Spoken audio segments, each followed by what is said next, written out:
Hello everyone, this is Dan with Arcade Funkade. Today we have a firepower pinball machine that we've been working on, and we just wanted to share a couple of the issues and kind of things that we went through with this machine to kind of help see if we could help somebody out there that's had the same problem. This is a Williams 1980, built in February of 1980. It's a System 6, and as you can see, this was a highly used pinball machine. You can see the firepower was very popular, and it had some it was showing some love. So we want to show you guys some of the wear and tears. So sometimes things happen, and people play the crap out of these guys, and there's nothing you can do. I guess they just get worn out. So we have a couple plans for this guy. We've literally risen this machine from the dead, so it's literally a living, walking zombie here in its robotic electronic form.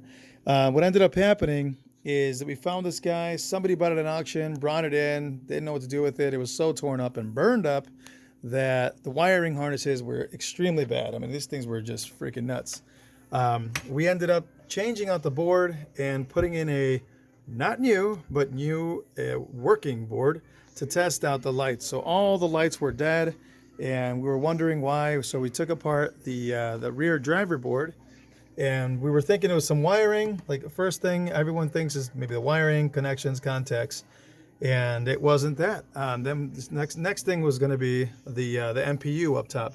Maybe some of the EEPROM chips or ROM chips are messed up, or a low voltage or something. Again, no, we had no lighting, and now we actually have GI, a little general illumination on the machine. So we had nothing going on. There is one of those pop bumpers that's dead. It's probably going to be one of those little diodes back there. But anyway, I want to show you the original board. And we kind of did a couple things to it, but we also noticed that somebody had worked on this fella and left a couple parts off. So either they melted off when this thing overheated or something else. And you could tell right here, there's a couple little problems. They did they put some extra little diodes in there, little resistors in there. We're noticing here there's a couple little tip transistors missing, and we underlined them with the black markers to see. We can clearly see what they're missing. There's some 120s there. So we have this notorious board. They're notoriously bad for not working. They're known for not working. They have these 40-pin pin connector tops, and either you have one of the resistors go wrong, bad, or these little soldering points within. You can see the back of the board here. We actually reflowed every connection on here, hoping possibly that was the issue. And we found out that it wasn't. There was other things happening. There's this thing here you can see. There's a big old hole in this fella. You could almost throw a dime through that thing. I don't know how the heck that happened, but apparently something got really hot. And maybe somebody didn't put the right size fuse in the holder. So what ends up happening is that these fuses are overfused at times. Sometimes they have like a 8 amp slow blow when they should have like a 4 amp or a 2 amp. And it should blow up before this stuff happens. This is exactly the nightmare situations that nobody wants to be in. Now these boards are becoming harder and harder to find. And the parts are harder to find as well, just to repair these guys. But luckily enough, we found some that we had some here in the shop. So we did some trace repairing, some reflowing, some jumpering. I mean, there's so many things. I think we're probably just going to end up getting a new board just in case to make this thing really work the way it's supposed to. But at least we like to find the problem and see what happened. And it's kind of a challenge for us, and that's what it's all about for us. It's more of a challenge than anything else. And but anyway, the board issues, huge problem with lighting. So if you have any lighting issues, you'll know that this sector right here is definitely going to be a problem. Any one of these transistors could give out, or these little resistors could give out, and you could see some of these guys were just fried in there. So we weren't getting anything on the playfield. We were just getting the exterior non-switchable, the non-moving lighting that was on, and not all of it was on at that. So that's kind of crazy. So a lot of the problems that happen with the general illumination is the board. It always comes from the board. Whether it's one row or the other, just got to check out your schematics, and you'll see in your book. It's a book that kind of looks like this guy here. You should be able to look it up. Now, what we ended up doing with this machine is that we were fortunate enough to have another System 6 machine here, another Williams 6 machine. I'm sorry, Williams System 6 machine. So we borrowed the board out of this fella, and you can see this guy wasn't doing too hot either. It's got a little bit of brown hazing down there from from just overheating. It's like an old oven or old microwave or whatever. And you can see that it's just always has heat. Now there is a replacement board that is kind of cool that these guys have. They can replace the board and completely eliminate this contact, this connection. And I think they're running about $500. We don't want to plug these companies, but they're about $500. You could do a swap out with these guys. Some of them are a little more expensive, some are not.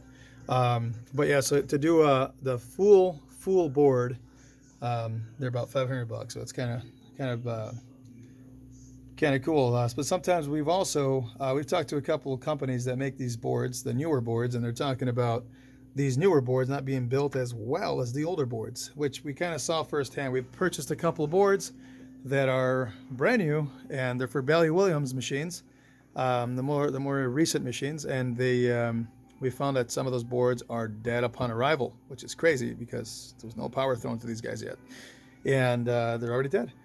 So we found that some of the biggest things that we want to do is try to figure out the old system and keep the old boards and just upgrade the system.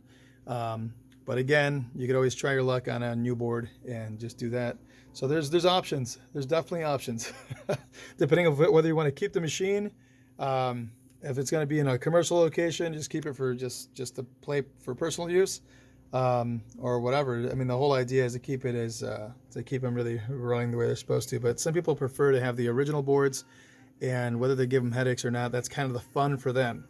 Playing is one side of the fun, but with pinballs, I realized that sometimes figuring out the problem is a whole other aspect of the fun, of the whole, I guess, the entirety of the fun in the pin. It's not just the gameplay, but figuring it out.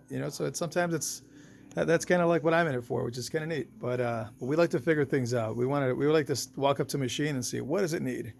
Does it need, I don't know, a solenoid, a transistor, a new board, a wiring harness, connection? God only knows. And that's the whole idea. It's kind of fun to look through that stuff. So the challenge is there to find out what the problem is, and we love it. So it's one of those deals.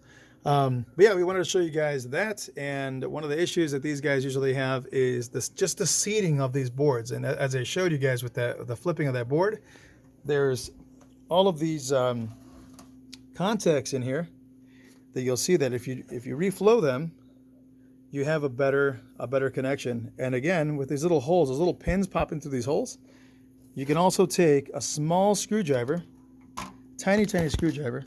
I'm gonna use one of these guys. It's a little multimeter, little contact point. And what you do, I'm going to show you guys, you literally just push this little pin back up. So the pin's coming in from the back and coming in the top of this little tooth here. And if that doesn't have enough pressure to make contact with the tooth, you're not going to have a good contact.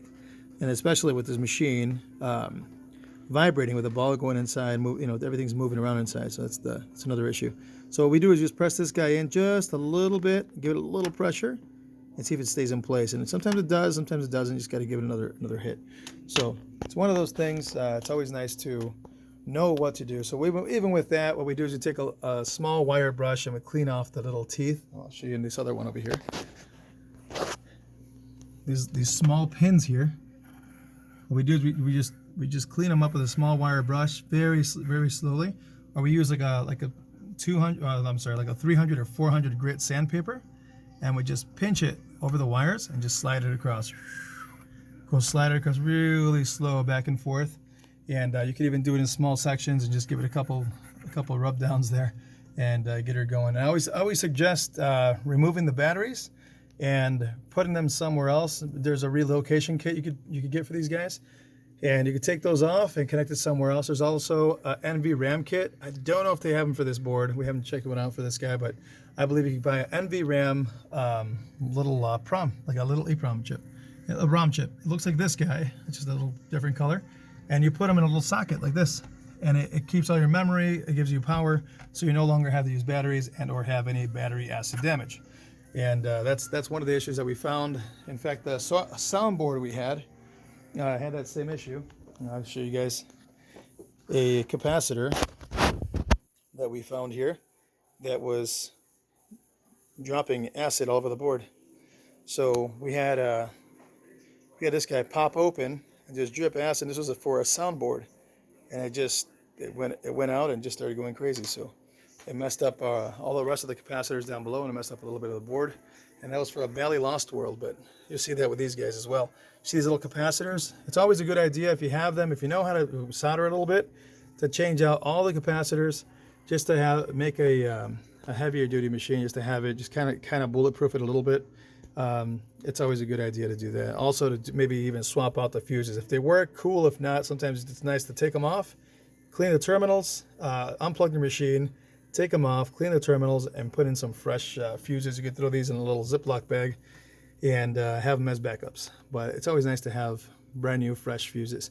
A lot of people have these problems with these machines, as we do. You know, you come up and you try working on stuff, and sometimes the first thing you got to do, first thing you got to check is the fuses.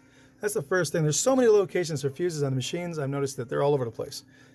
We have these guys here. You can check them with a voltmeter. We always suggest removing the actual fuse. You always want to pull them away and take them off and check them out here. Sometimes there's a connection on the board somewhere else, and it's gonna give you a false read and let you know that you have an actual fuse that's gonna be it's showing that it's okay, but it's not. It's really not. You want to take them off and test them out here. So there's that. There's a couple other ones down below. I believe there's a couple. It depends on the machines, makes of the machines, but we have a couple fuses here and there. They're usually on the sides. Sometimes there's fuses just for these solenoids that are powering up the solenoids, and when that fuse pops, you have no out-hole kicker come in. So yeah, there's none on this guy. There are no fuses on this fella. I was thinking maybe there'd be one or two. I guess they're all in the back. I wouldn't all in the head. So yeah, there it is. I mean, there's so many things. Oh, there you go. Another thing. Bulbs going out. People always looking for bulb issues or having bulb issues. One or two of them don't turn on. Sometimes it's a resistor issue on the board. But 9 times out of 10, it's going to be either a dead bulb, a dead diode, which is usually a 4004. One of these little black diodes you see hanging there. You see the little wire with the black little tip right there. Hopefully it goes in focus right in the center. It's got a little silver tab on it. Those guys give out, and sometimes those guys give out and a whole row give out. But usually just that one bulb gives out. But you never know. Grounding, dirty sockets, all kinds of things come into play when you're looking for the bulbs. So what we've been doing lately is we've been installing these LED bulbs, and they're ultra bright, these guys, which is pretty cool. So we're going to be swapping out some of these guys. Down below, you see that there's all the original incandescent lighting. These are the 44s or the 555s, 44s, I believe. And what we did is that we put a couple of the LEDs in here already, so you get a lot more of a crisp lighting. And they're not blinding. It's nice and bright.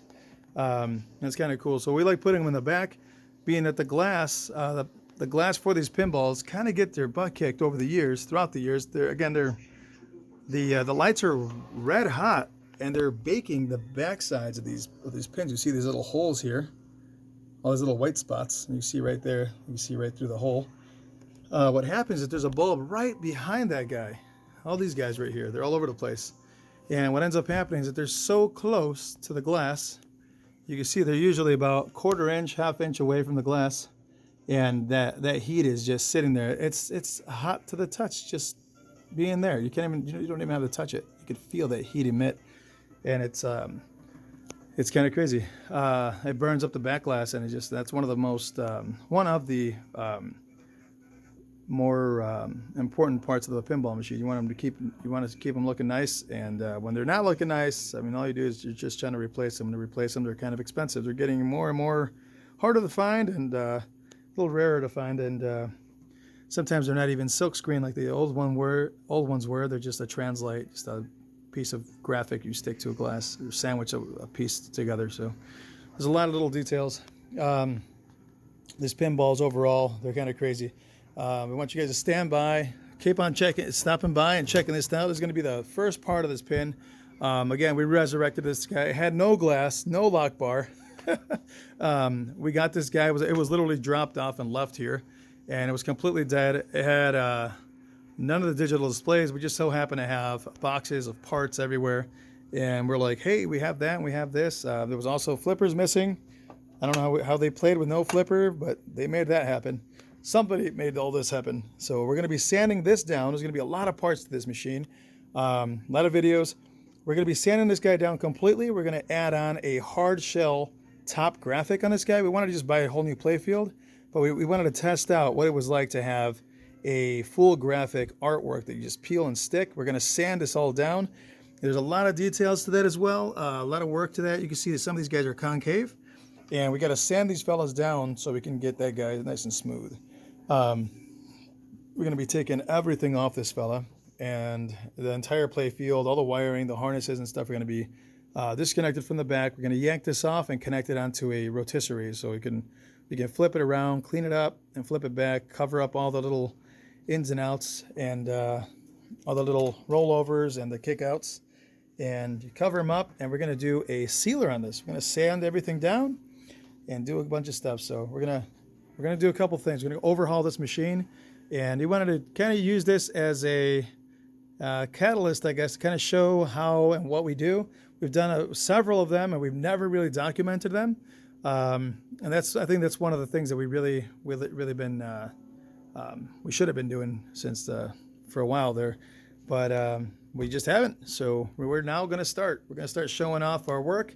And we want you guys to kind of take a look at and if it helps any one of you guys, that's the whole idea, to help you guys to figure out how to and what to do. Some people are trying to get into the pin world, and this is definitely the way to do it. You can get machines that are torn up, and just there's nothing on these machines you cannot buy. Sometimes it's hard to find, but it's definitely worth a look. And again, it's always fun to track things down, and exciting to find a part that nobody else has, or to repair a part that no one else has. So it's kind of neat to go through things. And we're going to replace some legs. There you go. Coin doors, clean that out and take those off and replace the little inserts. So we're going to do a full overhaul. We're really excited about that. And oh, there's another thing we ended up doing that we found out, that these machines, these plastics, they're all bent to heck. You can see this guy here. He's got a little bit of a wave there. It's supposed to be flat. And you can see there in this guy, you can see the little edge here. It's nice and flat. Then you go over here, you get to see this guy. It's all warped up. And we found that with a heat gun and a piece of glass and a piece of wood, a 1/4 inch thick glass, we're able to then sit this guy on wood, warm it up from afar, warm it up with a heat gun, and then put the glass over the top, and it just brings her down. Just melts her down real nice. And it doesn't warp or discolor the plastic. It doesn't burn it.